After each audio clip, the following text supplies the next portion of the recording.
요즘 휴대폰에 만보계를 깔고 하루 만보를 채우기 위해 노력하는 분들이 많습니다. 젊은 사람이나 나이 든 사람이나 어느 날부터 하루 꼭 만보는 채워야 건강을 챙겼다는 생각이 드는 것이죠. 저도 저녁쯤 되면 오늘은 몇 걸음을 걸었나 하고 휴대폰을 보게 되는데요. 이처럼 걷기는 언제 어디서나 쉽게 할 수 있는 운동이고 야외에서 걷다 보면 기분도 좋아지죠. 규칙적으로 걸으면 살도 빠지고 고혈압, 당뇨 등 건강에 좋다는 건 부인할 수 없습니다. 건강하게 오래 살기 위해선 자주 걷고 움직이셔야죠. 그런데 조금이라도 더 건강을 위해 많이 걸으면 걸을수록 좋겠지 하고 만보, 2만보 이렇게 무리하게 걷는 분들이 많습니다. 이것이 문제가 되는 행동이라는데요.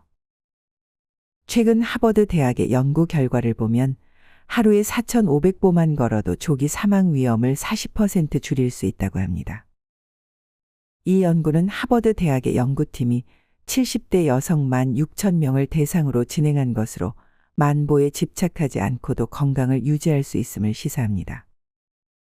그렇다면 왜 우리는 만보에 집착하게 된 것일까요? 오늘은 만보 걷기의 오해와 진실을 알아보고 여러분이 더 건강하게 운동할 수 있는 방법을 알려드리겠습니다. 오늘 영상 끝까지 봐주시고 도움이 되셨다면 구독과 좋아요, 알림 설정 부탁드립니다. 한 중년의 직장인 이 씨는 건강을 위해 매일 아침 일찍 일어나 만보 걷기를 시작했습니다. 처음엔 몸이 가벼워지고 체중도 줄어드는 듯했죠.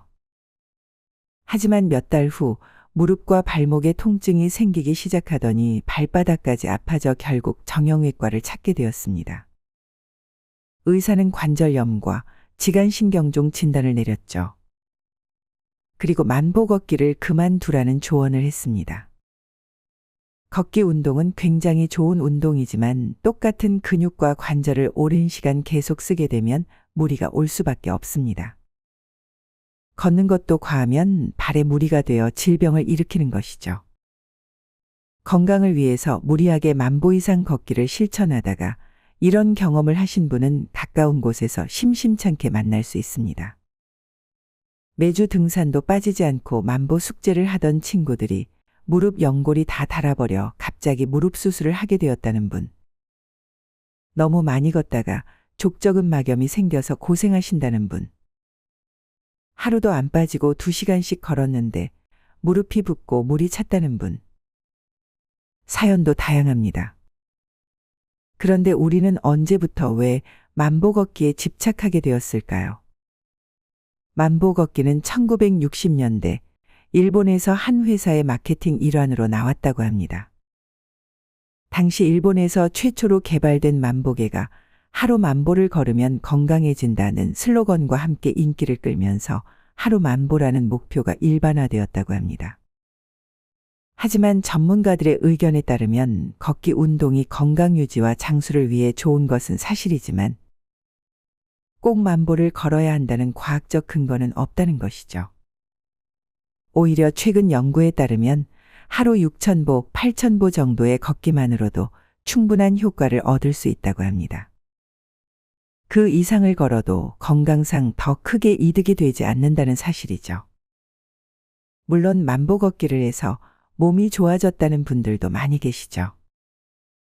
만보를 걸어 체중도 빠지고 혈당도 정상화되었다고 말씀하시는 분도 계십니다.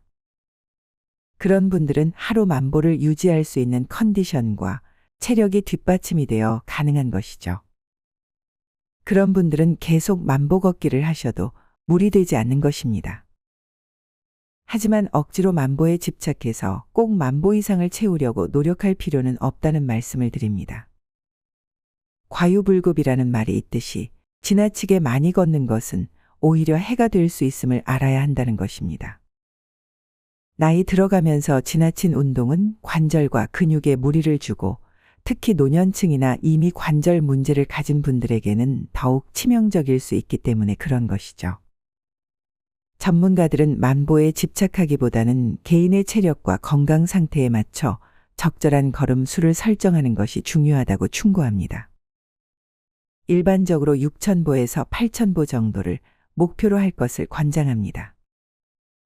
2020년 영국 의학저널에 발표된 메타 분석에서는 6,000보에서 8,000보를 걷는 것이 심혈관 질환과 조기 사망의 위험을 감소시키는 데 긍정적인 영향을 미친다는 결과가 나왔습니다.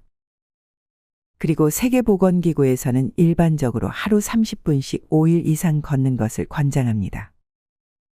이는 대략 6,000보에서 8,000보에 해당하는 걸음 수라고 합니다. 이 범위는 많은 연구에 의해 입증된 수치이며 이 정도의 걷기로도 건강을 유지하는 데 충분하다고 합니다. 전문가들은 이 정도의 걷기를 유지하고 나머지 시간에 차라리 근육 운동을 더 하시길 권합니다. 똑같은 부위로 걷기 운동을 많이 하는 것보다 다양한 운동을 하는 것이 몸에 더 좋고 효율적이라는 얘기죠. 그리고 효율적인 운동을 하기 위해서는 걸을 때 걷는 속도와 보폭도 중요한 요소가 될 수 있습니다. 빠르게 걷거나 보폭을 넓혀서 걷기를 하면 더 많은 칼로리를 소모할 수 있습니다.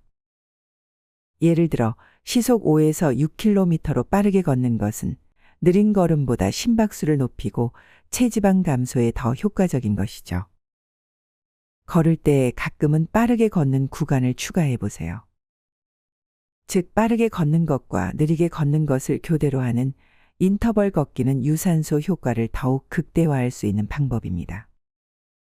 또한 걷기 외에도 근력 운동, 수영, 자전거 타기 등을 병행하면 다양한 근육을 사용할 수 있어 부상의 위험을 줄이고 전반적인 건강에 많은 도움을 줄 수 있습니다. 수영, 자전거 등이 번거롭다면 쉽고 간단하게 할 수 있는 계단 오르기나 발 뒤꿈치 들어 올리기 같은 근육 운동을 추가해 보세요. 나이 들수록 근손실을 막아야 한다는 이야기 많이 들어보셨을 텐데요. 걷기와 같은 유산소 운동만으로는 근손실을 막는 데 한계가 있는 것이죠. 오늘 우리는 만보 걷기에 대한 오해와 진실을 알아보았습니다. 걷기는 정말 좋은 운동이지만 꼭 만보를 채워야 건강해지는 것은 아닙니다. 우리가 만보라는 숫자에 집착하다 보면 오히려 건강을 해칠 수 있다는 점을 잊지 말아야 합니다. 오히려 자신의 신체 상태에 맞춰 적절한 걸음수를 선택하고 다양한 근육 운동을 병행하는 것이 더 건강한 삶으로 이어질 것입니다. 여러분, 이제는 숫자에 연연하기보다는 자신의 건강 상태에 맞춰 운동을 하길 바랍니다. 결국 중요한 것은 숫자가 아니라 여러분의 건강과 행복이니까요. 걷기는 삶의 질을 높여주고 스트레스를 해소하는 좋은 방법입니다. 만보에 집착하기보다는 자신에게 맞는 운동량과 방식을 찾는 것이 더 건강한 선택이 될 것입니다. 오늘 이야기가 여러분에게 도움이 되었기를 바랍니다. 구독자 여러분은 자신에게 맞는 올바른 건강관리로 행복한 노년을 가꾸어 나가시길 바랍니다. 영상의 내용이 좋았다면 구독, 좋아요 부탁드립니다. 다음에 더 좋은 내용으로 찾아뵙겠습니다. 언제나 지혜만리를 시청해 주시는 구독자 여러분의 앞날에 건강과 행복이 가득하길 바랍니다. 감사합니다.